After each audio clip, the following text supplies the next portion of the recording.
Yandri Susanto baru saja dilantik sebagai Menteri Pembangunan Daerah Tertinggal dan Transmigrasi atau PDT, kini menjadi sorotan setelah ketahuan memakai kop surat kementerian untuk acara pribadi. Kini harta kekayaannya menjadi sorotan. Pasalnya diketahui ia memiliki kekayaan mencapai 20 miliar rupiah. Berdasarkan LHKPN-nya pada 31 Mei 2024, Wakil Ketua Umum Partai Amanat Nasional itu memiliki harta kekayaan sebesar 20 miliar rupiah.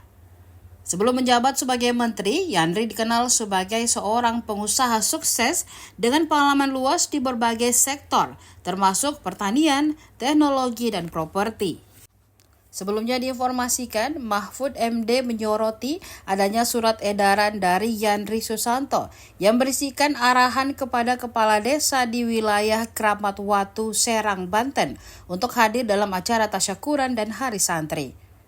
Acara tersebut diselenggarakan dalam rangka memperingati haul kedua almarhumah Haja Bismawati binti Badin, Ibunda Yandri Susanto. Menanggapi hal itu, Yandri pun mengakui ada kesalahan dalam membuat surat tersebut. Meski demikian, Yandri memastikan bahwa surat undangan itu tidak bermaksud disalahgunakan untuk pribadi dan keluarganya. Yandri menegaskan tidak ada unsur politik dalam undangan dan acara tersebut. Diketahui istri Yandri, Ratu Zakiah, menjadi calon Bupati Serang pada kontestasi Pilkada tahun 2024. Lebih lanjut, Yandri berterima kasih kepada Mahfud MD karena telah mengingatkannya.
Download Tribun X sekarang.